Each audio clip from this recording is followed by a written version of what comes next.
میری عوامی لیگ سے وابستگی 1962 سے ہی تھی، جب میرے دوست عسکری صاحب مجھ کو لکھم ہاؤس لے گئے تھے اور میرا تعارف مرحوم حسین شہید سہروردی صاحب سے کرایا تھا۔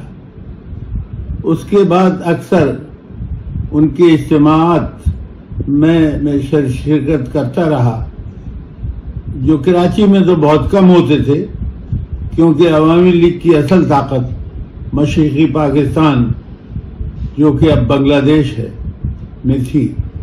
جب سن 64 میں صدارتی الیکشن کا مرحلہ آیا تو ایوب خان سرکاری امیدوار تھے اور لوگ ان کی حکومت سے تنگ تھے، اس لیے ساری اپوزیشن پارٹیوں نے مل کر کمبائنڈ اپوزیشن پارٹیز کے نام سے COP ترتیب دی۔ اس میں عوامی لیگ بھی شامل تھی۔ چونکہ صدارتی الیکشن محدود الیکٹوریٹ کے ذریعے ہونے تھے، یعنی 40,000 نمائندے مغربی پاکستان سے اور 40,000 نمائندے مشرقی پاکستان سے، یعنی صرف یہ 80,000 ووٹر ہی ووٹ ڈال کر صدر کے امیدوار کا انتخاب کر سکتے تھے۔ ان ووٹرز کو بیسک ڈیموکریٹ نام کا نام دیا گیا تھا۔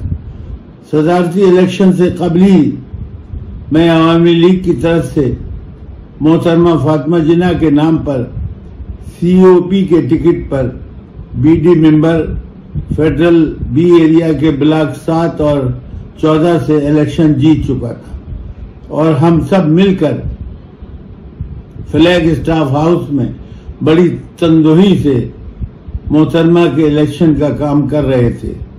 اور یہ حقیقت ہے کہ کراچی سے محترمہ ایوب خان سے بڑے مارجن سے الیکشن جیت گئی تھی۔ مشرقی پاکستان میں شیخ مجیب الرحمان نے بڑی ہی محنت جافشانی سے محترمہ کا الیکشن کمپین چلایا، بڑے بڑے جلسے کیے، اور شیخ صاحب و محترمہ نے تقریریں کی۔ عوام کا جوش و خروش دیدنی تھا۔ بہرحال محترمہ الیکشن ہار گئی۔ 80,000 BD ممبران نے ووٹ دیے، لیکن اکثریت الیکشن کمیشن کے مطابق ایوب خان کے حق میں وہ ووٹ دیے۔ نتیجے کو عوام کی اکثریت نے قبول نہیں کیا، لیکن سن 1965 کی جنگ نے عوام کو بالآخر متحد کر دیا۔ یہ جنگ 17 دن تک جاری رہی اور بالآخر دونوں ملک تھک ہار کر جنگ ختم کرنے پر راضی ہو گئے، اور روس کی مدد سے دونوں ممالک میں جنگ بندی کا معاہدہ ہو گیا۔ یہ معاہدہ تاشقند میں ہوا اور یہ تاشقند معاہدہ کہلاتا ہے۔ بھٹو صاحب اس وقت پاکستانی وزیر خارجہ تھے۔ انہوں نے پبلک میں آ کر یہ اشارہ دیا کہ شاید اس معاہدے سے پاکستان کو نقصان ہوا، اور اپنے متعدد تقاریر میں انہوں نے اشارتاً کہا کہ ایوب خان نے تاشقند میں پاکستان کے مفاد کے خلاف معاہدہ کیا۔ عوام بھی اپنی نادانی میں یہی سمجھ رہے تھے کہ شاید جنگ پاکستان جیت رہا تھا، اس لیے بھٹو صاحب کو عوام میں بڑی پذیرائی ملی۔ یہ خیال عام تھا کہ ہم جنگ جیت رہے تھے اور تاشقند میں ہار گئے۔ بھٹو صاحب کی مقبولیت دیکھ کر دوسری جماعتوں نے مل کر جنوری سن 1966 میں یعنی 66 میں ایک نیشنل کانفرنس لاہور میں منعقد کی۔ یہ کانفرنس چودھری محمد علی صاحب کے بنگلے میں منعقد ہونا تھی۔ اس کانفرنس میں شرکت کے لیے تمام پارٹیوں کو دعوت دی گئی سوائے پاکستان پیپلز پارٹی کے۔ میں بھی عوامی لیگ کے ایک ڈیلیگیٹ کے طور پر اس کانفرنس میں شرکت کے لیے لاہور گیا، لیکن کانفرنس میں شرکت سے پہلے عوامی لیگ کے ڈیلیگیٹ کی ایک میٹنگ ملک غلام جیلانی صاحب کی کوٹھی میں ہونا تھی۔ ملک غلام جیلانی صاحب عوامی لیگ مغربی پاکستان کے صدر تھے۔ ہم سب مل کر تقریباً 35 افراد تھے۔ ہم سب شیخ مجیب الرحمان کو سننا چاہتے تھے۔ میٹنگ کے آغاز ہی میں شیخ مجیب الرحمان نے بولنا شروع کیا۔ انہوں نے نوابزادہ نصر اللہ خان صاحب کو مخاطب ہو کر کہا کہ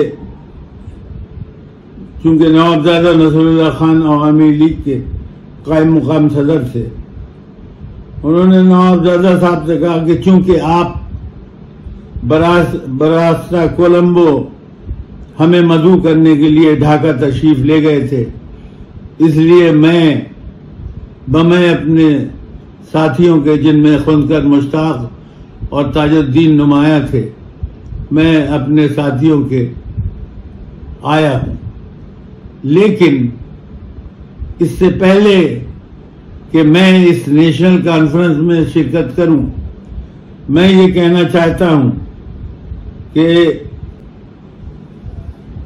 ہماری کچھ شرائط ہے۔ جنگ میں مشرقی پاکستان کو صرف ایک گن بوٹ کے ساتھ تنہا چھوڑ دیا گیا تھا۔ اس سے پہلے فاطمہ جناح کے ساتھ میں پوری طرح مشرقی پاکستان میں گیا، ان کو عوامی مقبولیت حاصل تھی، لیکن پھر کیا ہوا؟ ہمیں ہر قدم پر دھوکہ دیا گیا۔ اس لیے ہماری کسی بھی نیشنل کانفرنس میں شرکت سے پہلے چند شرائط ہے۔ اگر یہ مانی جاتی ہیں تو ہم کانفرنس میں شرکت کریں گے، لیکن اگر یہ شرائط نہیں مانی جاتی تو ہم مجبور ہیں، ہم شرکت نہیں کریں گے۔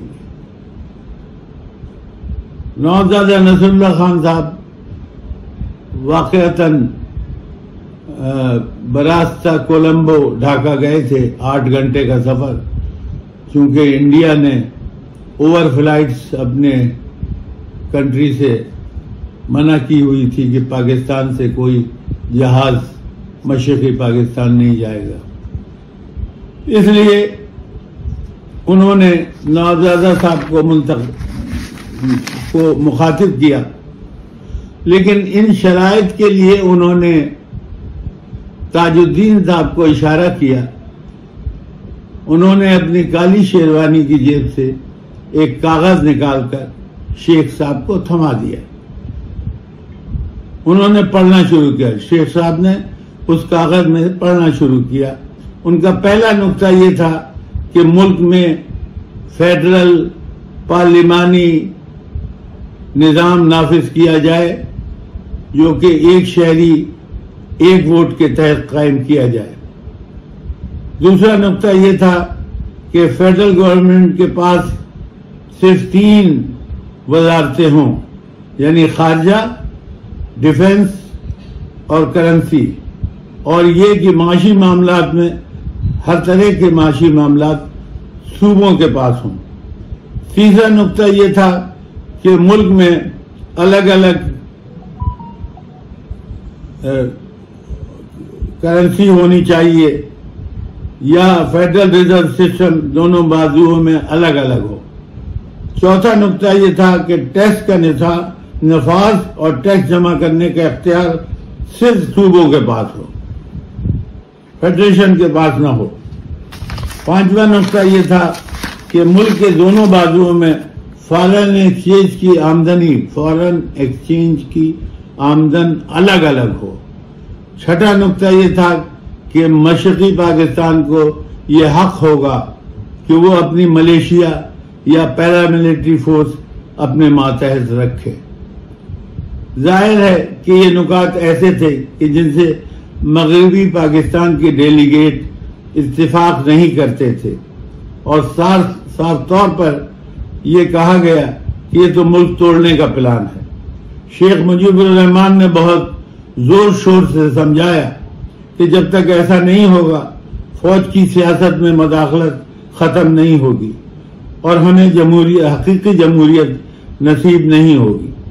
انہوں نے دبے الفاظ میں یہاں تک کہہ دیا کہ اس میں کچھ نکات پر لین دین ہو سکتا ہے، اور صاف اعلان کر دیا کہ اگر ان نکات کو تسلیم نہیں کیا گیا تو وہ نیشنل کانفرنس میں شرکت نہیں کریں گے۔ چنانچہ یہ میٹنگ بغیر نتیجے کے برخاست ہو گئی۔ مجھے یہ دیکھ کر تعجب ہوا کہ اس پورے عرصے میں نوابزادہ نصر اللہ خان صاحب کچھ نہیں بولے اور حقے کی نئے اپنے منہ میں لگائے رہے۔ عوامی لیگ اس کے بعد 2 دھڑوں میں تقسیم ہو گئی اور مغربی پاکستان سے قریب قریب معدوم ہو گئی۔ اس کے بعد جو پاکستان کے ساتھ ہوا وہ تاریخ کا حصہ ہے، لیکن ایک بات بہت صاف ہے، اور وہ یہ کہ شیخ مجیب الرحمان کی یہ بات کہ ان نکات پر نیگوسیشن ہو سکتے ہیں، اس کو سیریسلی نہیں لیا گیا، بلکہ کوشش یہ کی گئی کہ شیخ مجیب الرحمان کو غدار وطن اور پاکستان توڑنے والا کہا جائے۔ لیکن انہی 6 نکات کی بنا پر شیخ مجیب الرحمان نے 1970 کے الیکشن میں تھمپنگ میجارٹی کے ساتھ مشرقی پاکستان میں اکثریت حاصل کی، یہاں تک کہ صرف 1 سیٹ کسی اور پارٹی کے پاس آئی، باقی ساری سیٹیں عوامی لیگ کے پاس تھیں۔ اس کے بعد افسوسناک باتیں جو ہوئیں وہ تاریخ کا حصہ ہے اور وہ پھر کبھی بیان کی جائیں گی۔